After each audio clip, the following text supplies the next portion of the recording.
In this video, let us learn about operators and also expression. Just we will get the basic idea. Then in the next video, we will use them in the programs.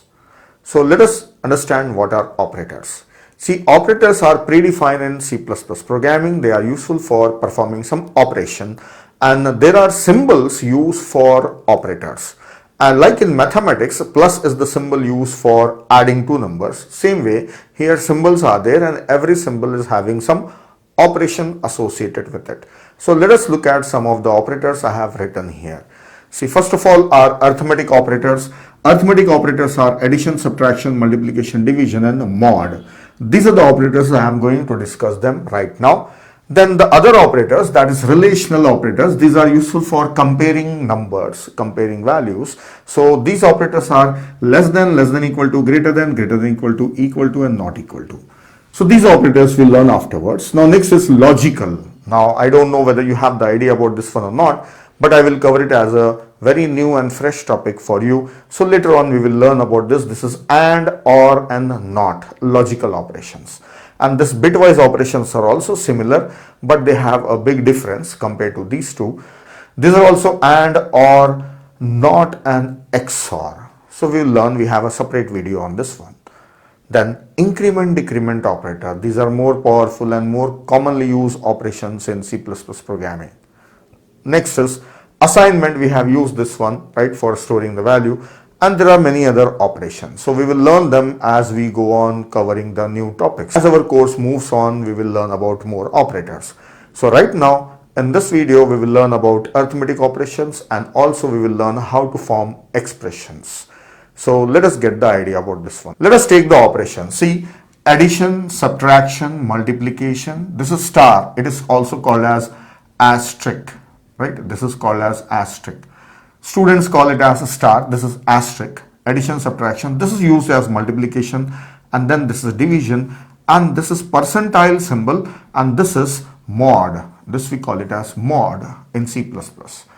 Let us understand how they work. See, they are meant for performing operation on data. So first of all, you should have data. Where do you keep data in your program? In variables. So let me take some variables. I'm not writing a complete program, just I am showing you here. I have two variables, A, B, as well as I will take C. Now A is having value 10 and B is having value suppose 5. Now let us perform those operations. So first one, if I say C assign A plus B, then the value of A and B are added and the result is stored here. So this is 10 plus 5 and the result is 15, that is stored in this one. This is how it works wherever you use it in your program. So we'll be using it afterwards.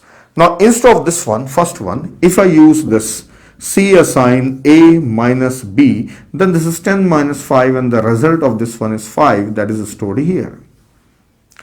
Then let us look at next, that is multiplication.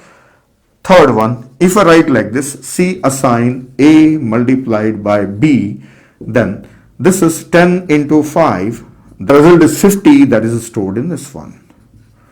Now other two we have to see. These are important, right? That is a divide and mod. So let us look at this. So here I will show you first one, that is a divide. So as per this order, this is the fourth one. So if I say A divided by B and the result is in C. So what does it mean? Let us look at this. See, here A is divided by B. A value is how much? 10. And the B value is how much? 5. So this gets divided. This 5 will divide this 10 for 2 times. 5 2 is 10, right? And this is 0. So let us look at these things. Let us learn this. This is a dividend. This is divisor. And this is quotient. And whatever is remaining after dividing is a remainder.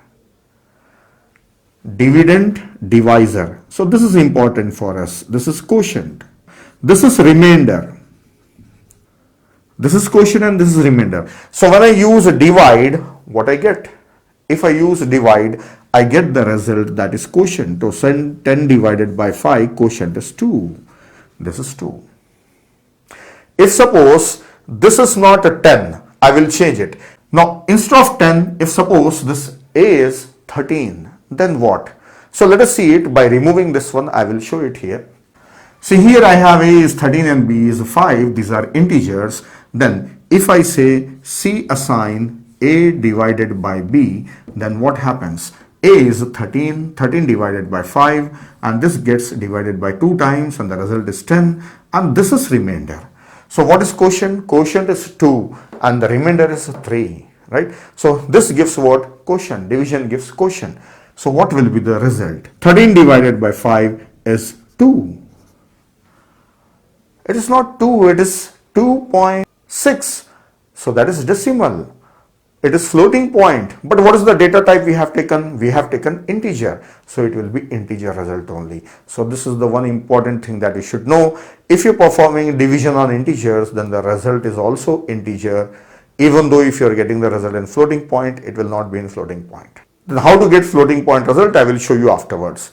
Now next thing we will see how to use mod. Mod means what? See, here instead of this next statement I will write C assign A mod B. So what is mod? The remainder. What is that? 3. So when 13 is mod by 5, so after division the remainder is 3. So this gives remainder 3. That's it. So the mod operation gives remainder of 2 numbers.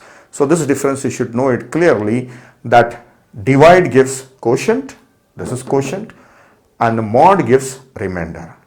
Sometimes it's confusing for the students to understand this, but this is very easy. So you should know clearly what is quotient and what is remainder, then you can easily remember this. Now next I will show you, if you want a float result, then what you should do. So I will remove this and show you. Now let us see how to get the floating point result if 2 integers are divided. See, already we have seen we want to divide A and B. As A and B are both integer type, so 13 divided by 5, this gives the result as 2. Actual division gives result 2.6, that is float.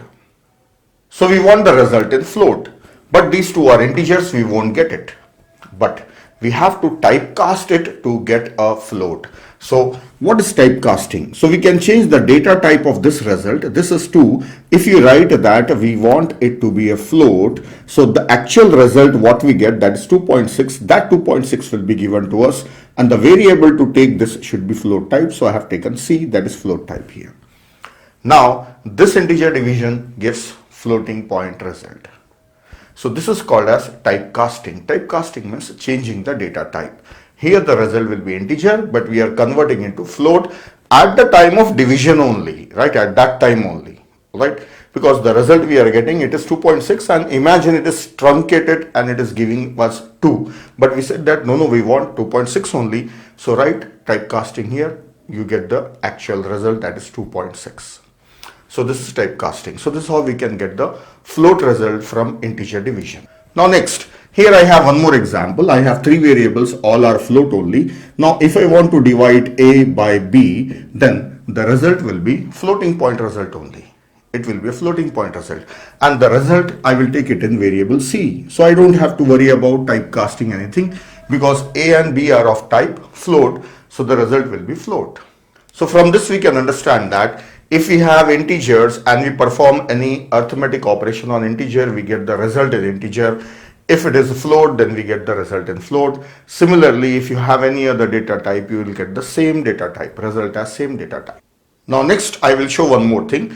We have seen the mod operator, which gives the remainder when the 2 numbers are divided. So in this case, A mod B, when A is divided by B, the remainder will be 3. So this gives the remainder, that is 3, right? So this mod operation can be performed over integers. Can I do A mod B here and store the result in some variable? No, we cannot perform mod operation on float number, right? This you must know. Then I have one more data type here, that is character type. Suppose I want to perform A mod B and store the result in C. Is it allowed on characters? Yes, it is allowed. So mod is allowed only on integers and characters. Here you may get confused that how come I am storing numbers in character?